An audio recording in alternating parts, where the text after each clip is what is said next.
Assalamualaikum warahmatullahi wabarakatuh. Perkenalkan, nama saya Novia Sofia, NIM 51, akan menjelaskan penjelasan selanjutnya, yaitu mengenai indera pengecap. Nah, indera pengecap ini yaitu lidah. Lidah adalah kumpulan otot rangka pada bagian lantai mulut yang dapat membantu pencernaan makanan dengan mengunyah dan menelan.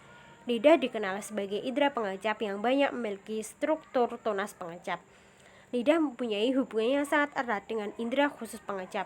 Lidah terdiri dari dua kelompok, yaitu otot intrinsik melakukan gerak halus dan otot ekstrinsik mengaitkan lidah pada bagian-bagian sekitarnya serta melaksanakan gerakan kasar pada waktu mengunyah dan menelan.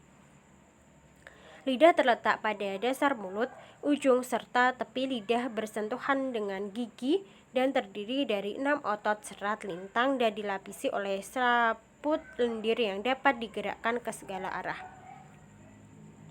Nah, histologi dari indera pengecap ini yaitu struktur histologi lingua sangat khas, yaitu terdapatnya papila-papila pada bagian superficialnya. Secara histologi, lingua terdiri dari bagian membran mukosa dan tunika mukosa. Nah, membran mukosa ini terdiri dari 4 papila. Yang pertama ada papila filiformis, yaitu papila yang banyak dan menyebar pada seluruh permukaan lidah yang berfungsi untuk menerima rasa sentuh dari rasa pengecap. Filiformis merupakan penonjolan berbentuk seperti konus. Papila circumvallata yaitu papila yang memiliki bentuk huruf V dan terdapat 8-12 jenis yang terletak di bagian dasar lidah. Circumvallata merupakan papila yang sangat besar dengan permukaan menutupi papila lainnya. Pada bagian belakang lidah banyak kelenjar serosa dan mukosa yang mengalirkan sekresinya ke dalam cekungan yang mengelilingi papila ini. Puting kecap banyak di sisi papila ini. Yang ketiga ada papila fungiformis, yaitu penonjolan dengan tangkai kecil yang menyebar pada permukaan ujung dan sisi lidah dan berbentuk jamur. Papila ini mengandung indera perasa pada permukaan samping atas dan terdapat di sela-sela antara papila filiformis.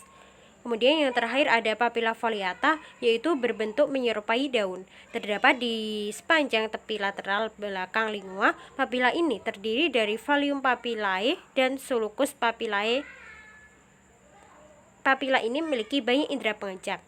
Kemudian yang kedua ada tunica muscularis, yaitu otot lidah bersifat seran lintang, menepati lidah antara mukosa bawah dan atas.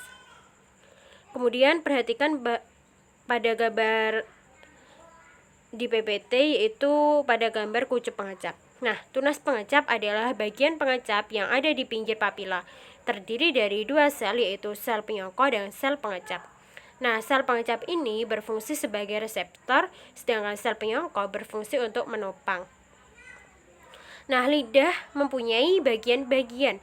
Yang pertama ada bagian depan lidah. Bisa dilihat pada gambar di samping bahwa bagian depan lidah ini berfungsi untuk mengecap rasa manis. Kebanyakan substansi yang membentuk rasa manis adalah substansi kimia organik. Perubahan sangat kecil pada radikal sederhana mengubah substansi rasa dari manis menjadi pahit. Kemudian, bagian pinggir lidah yang berfungsi untuk mengecap rasa asin dan asam. Rasa asin, kualitas rasa berbeda antara garam satu dengan garam lainnya. Yang ketiga ada bagian belakang atau pangkal yang berfungsi untuk mengecap rasa pahit. Rasa pahit, substansi yang membentuk rasa pahit hampir seluruhnya merupakan substansi organik. Nah, lidah ini memiliki kelenjar ludah yang menghasilkan air ludah dan enzim amilase atau petialin. Enzim ini berfungsi mengubah zat tepung atau amilum menjadi zat gula. Letak kelenjar ludah yaitu kelenjar ludah atas terdapat di belakang telinga dan kelenjar ludah bawah terdapat di bagian bawah lidah. Materi selanjutnya yaitu mengenai indera penglihat. Nah, mata merupakan organ fotosensitif yang sangat berkembang untuk menganalisis bentuk, intensitas, dan warna cahaya yang dibentuk dari objek dan memberikan indera penglihat. Secara internal, mata mengandung jaringan transparan yang membiaskan cahaya untuk memfokuskan gambar, lapisan sel fotosensitif, dan sistem neuron yang mengumpulkan, memproses, dan mengirimkan informasi visual ke otak. Nah, setiap mata terdiri dari 3 tunik atau lapisan konsentris. Yang pertama yaitu ada lapisan fibrosa eksternal yang keras, yaitu terdiri dari sklera dan kornea transparan. Yang kedua ada lapisan pembuluh darah tengah yang terdiri dari koroid, badan siliaris, dan iris. Kemudian yang ketiga ada lapisan sensorik bagian dalam, yaitu retina yang berkomunikasi dengan otak besar melalui saraf optik posterior. Nah, dilihat pada gambar ini bahwa pembentukan mata embrio ditampilkan melalui 4 tahapan, yaitu dalam 4 minggu embrio epitel fasikal epitel menonjol bilateral dari otak depan, kemudian memanjang sebagai optik batang bantalan. Kemudian yang kedua, interaksi induktif antara optik dan ektoderm permukaan di atasnya menyebabkan invaginasi dan akhirnya terlepas sebagai lensa yang awalnya berongga fasikel. Kemudian yang ketiga, tangkai optik berkembang sebagai saraf optik dan alur inferior yang disebut visura koroid membungkus pembuluh hialoid yang mensuplai darah untuk perkembangan lensa optik. Nah, yang terakhir, pada minggu-minggu berikutnya, mesenkim kepala berdiferensiasi untuk membentuk sebagian besar jaringan di 2 lapisan luar mata dan vitreus. Ektoderm dari optik berdiferensiasi sebagai retina dan ektoderm permukaan membentuk epitel kornea. Selanjutnya, yaitu pada gambar 23.1 ada lapisan berserat. Nah, lapisan ini mencakup 2 wilayah utama, yaitu sklera posterior dan kornea anterior bergabung di limbus. Sklera yaitu lapisan luar bola mata yang berserat melindungi struktur internal yang lebih halus yang menyediakan tempat untuk insersi otot. Dilihat pada gambar di samping bahwa tendon otot ekstraokular yang menggerakkan mata masuk ke daerah anterior sklera. Posterior sklera menebal hingga kira-kira 1 mm dan bergabung dengan epineurium yang menutupi saraf optik. Kemudian ada kornea. Nah, kornea ini mempunyai bagian-bagian yang menunjukkan 5 lapisan yang berbeda, yaitu yang pertama ada epitel kornea eksternal yang berlapis-lapis. Kemudian sebuah membran pembatas anterior atau Bowman membran yang merupakan membran basal di bawah epitel kornea. Yang ketiga ada stroma yang tebal. Yang keempat membran pembatas posterior atau membran Descemet yang merupakan membran basal endotelium. Yang terakhir ada endotel squamosa sederhana bagian dalam. Nah, ini adalah struktur dari mata. Pada struktur lapisan luar ada sklera dan kornea. Sklera ini memiliki komponen ikatan padat tidak teratur, jaringan ikatan padat tidak teratur yang berfungsi mendukung bentuk mata, kemudian melindungi bagian dalam yang halus, kemudian perlekatan otot mata ekstrinsik. Selanjutnya ada kornea yang terdiri dari komponen 2 lapis, berfungsi untuk melindungi permukaan anterior dan membengkokkan cahaya yang masuk. Selanjutnya adalah bagian tunik vaskular atau uvea atau lapisan tengah yang terdiri dari koroid, ciliary body, dan iris. Koroid komponennya yaitu jaringan ikat areolar dan vasokularis risasi yang berfungsi membentuk nutrisi ke retina yang pigmen menyerap cahaya asing. Kemudian ada ciliary body yaitu komponennya otot polos ciliaris dan proses ciliaris ditutupi dengan epitel excretory yang berfungsi memegang ligmen suspensorium yang diganti bentuk lensa untuk penglihatan jauh dan dekat.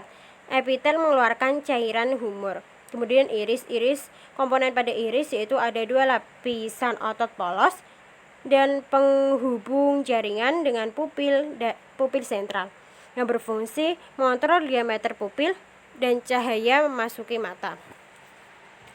Kemudian yang terakhir ada retina atau internal layer yang terdiri dari pigmen atau lapisan berpigmen dan neural layer.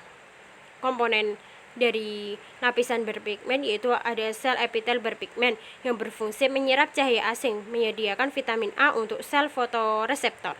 Kemudian neural layer komponennya yaitu fotoreseptor bipolar, neuron, sel ganglion, dan mendukung sel muler dan ditransmisikan ke otak. Fungsinya mendeteksi sinar cahaya yang masuk. Selanjutnya yaitu pada gambar 23.3 yaitu epitel kornea tidak berkreatin. 5 atau 6 sel lapisan tebal dan terdiri dari sekitar 10% dari ketebalan kornea. Nah, sel basal memiliki kapasitas proliferasi tinggi yang penting untuk pembaruan dan perbaikan permukaan kornea dan muncul dari sel puncta di limbus corneasclera yang mengelilingi di kornea. Nah, sel-sel permukaan yang rata memiliki mikrofil yang menonjol ke dalam lapisan air mata, pelindung lipid, glykoprotein, dan air. Sebagai adaptasi protektif lainnya, epitel kornea juga memiliki salah satu suplai saraf sensorik terkaya dari jaringan manapun. Kemudian ada membran basal dari epitel ini sering disebut sebagai membran Bowman, sangat tebal yaitu 8-10 meter dan berkontribusi pada stabilitas dan kekuatan kornea. Kemudian ada stroma atau substansi propria, bentuk 90% dari ketebalan kornea yang terdiri dari sekitar 60 lapisan bundel kolagen paralel sejajar di sekitar sudut kanan satu sama lain dan memanjang hampir sepanjang diameter kornea. Nah, selanjutnya adalah tadi sudah dijelaskan prosesnya pada gambar ini, yaitu pada intinya mata mulai terbentuk pada awal perkembangan sebagai dua vasikel tonjolan bilateral dari otak depan. Nah, ini tumbuh tetap berhubung ke otak yang sedang berkembang oleh batang optik dan mendekati ektoderm permukaan. Pada titik ini, setiap vasikel melipat dalam dirinya sendiri untuk membentuk lapisan dalam dan luar dari optik dan mendorong ektoderm permukaan untuk bernivaginasi ke dalam vasikel lensa yang segera terlepas dari permukaan dan terletak di pembukaan optik. Kemudian, pembuluh darah yang disebut pembuluh hyaloid tumbuh di sepanjang optik tangkai, masukan optik, dan tubuh ke arah lensa berkembang. Mesenchyme kepala berasosiasi dengan optik yang sedang berkembang membentuk dua lapisan utama retina. Sel mesenchyme berdiferensiasi sekitar lapisan berpigmen retina yang sedang berkembang sebagai iris, badan siliaris dan koroid dari lapisan vaskular, dan sebagai lapisan fibrosa lebih eksternal. Pembuluh hyaloid mengalami regresi meninggalkan ruang yang disebut kanal hyaloid di badan vitreous. Lipatan kulit mengembangkan fitur kelopak mata dan konjungtiva yang terakhir berkembang dalam kontinuitas dengan epitel permukaan kornea dan sklera. Nah, permukaan posterior stroma dibatasi oleh membran basal yang tebal yang disebut sebagai membran Descemet. Nah, endotelium ini mempertahankan membran Descemet dan termasuk ke sel-sel kornea yang paling aktif secara metabolik. Nah, di membran basolateral ini, sel sebagian besar bertanggung jawab untuk mengatur keadaan hidrasi yang tepat dari stroma kornea untuk memberikan transparansi maksimal dan pembinaan cahaya yang optimal. Selanjutnya ada limbus. Mengelilingi kornea adalah limbus daerah transisi di mana kornea transparan menyentuh dengan sklera buram. Di sini membran Bowman berakhir dan permukaannya epitel menjadi lebih berlapis sebagai konjungtiva yang menutupi bagian anterior sklera. Nah, di membran lebus diskemedan yang sederhana, endotelium diganti dengan sistem saluran berlapis endotel tidak beraturan yang disebut anyaman. Ini menembus stroma di korneosklera persimpangan dan memungkinkan drainase air yang lambat dan terus-menerus aqueosa humor dari bilik mata depan. Cairan ini bergerak dari saluran-saluran ke ruang sklera yang lebih besar yang berdekatan sinus vena atau kanal seklem yang mengelilingi mata. Dari sinus ini berair aqueous humor mengalir ke pembuluh darah kecil atau vena. Kemudian lapisan vaskular ini terdiri dari koroid, badan siliaris, dan iris. Yang pertama tadi ada koroid. Koroid ini terletak di 2/3 posterior mata. Koroid terdiri dari jaringan ikat logar yang tervaskularis dengan baik dan mengandung banyak melanosit. Nah, ada 2 lapisan membentuk koroid. Yang pertama ada lamina koroidosapilari, yaitu memiliki pembuluh darah mikro yang kaya yang penting untuk nutrisi retina bagian luar lapisan. Kemudian yang kedua ada membran Bruch, yaitu lembaran ekstraseluler tipis terdiri dari kolagen dan serat elastis yang mengelilingi mikrovaskular dan lamina basal retina yang berdekatan lapisan berpigmen. Nah, badan siliaris ini terdiri dari struktur penting yang terkait dengan tubuh badan ini, yaitu ada otot siliaris, yaitu membentuk sebagian besar badan siliaris stoma dan terdiri dari 3 kelompok otot polos serat. Kemudian ada proses siliaris adalah rangkaian yang tersusun secara radial dari 75 tonjola memanjang dari bagian dalam yang sangat vaskular dari badan siliaris. Kemudian ada sel epitel ganda. Ini memiliki basolateral yang luas lipatan dengan aktivitas dan transpasialisasi untuk sekresi humor aquos. Cairan dari stroma mikrovaskular bergerak melintas epitel ini sebagai aqueous humor dengan komposisi ion anorganik yang serupa dengan plasma tetapi hampir tidak ada protein. Kemudian ada zonula siliaris, yaitu sistem dengan banyaknya orientasi radial serat yang sebagian besar terdiri fibrilin 1 dan 2, diproduksi oleh sel-sel epitel tidak berpigmen pada silia proses. Kemudian ada lensa. Lensa adalah struktur bikonvas transparan yang tergantung tepat di belakang iris yang memfokuskan cahaya pada retina. Nah, ada 3 komponen utama, yaitu sebuah kapsul lensa tebal dan epitel lensa subkapsular. Nah, sebuah kapsul lensa tebal ini yaitu homogen berpose dari proteoglikan dan kolagen tipe 4 mengelilingi lensa dan menyediakan tempat perlekatan untuk serat zonula.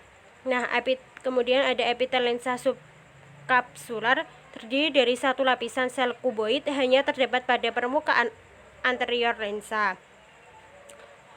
Kemudian ada iris. Iris adalah perpanjangan paling anterior dari lapisan uveal tengah yang menutupi sebagian lensa meninggalkan pupil sentral yang bulat.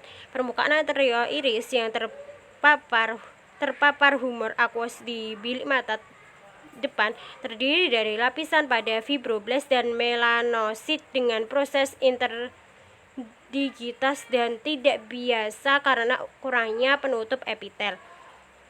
Nah, permukaan posterior iris memiliki epitel 2 lapis yang terus-menerus menutupi proses siliaris, tapi sangat penuh dengan melanin. Kemudian ada melanosit stroma iris memberikan warna mata pada individu dengan sedikit sel berpigmen ringan di stroma. Nah, cahaya dengan warna biru dipantulkan kembali dari epitel berpigmen hitam pada permukaan posterior iris. Nah, sebagai jumlah melanosit dan kepadatan melanin meningkat di stroma warna iris berubah melalui berbagai corak dari hijau, abu-abu, dan coklat. Individu dengan albinisme memiliki hampir tidak ada pigmen dan warna merah muda dari iris mereka adalah karena untuk refleksi cahaya insiden dan pembuluh darah dan stroma. Nah, itu saja yang dapat saya sampaikan. Kurang lebihnya mohon maaf. Wassalamualaikum warahmatullahi wabarakatuh.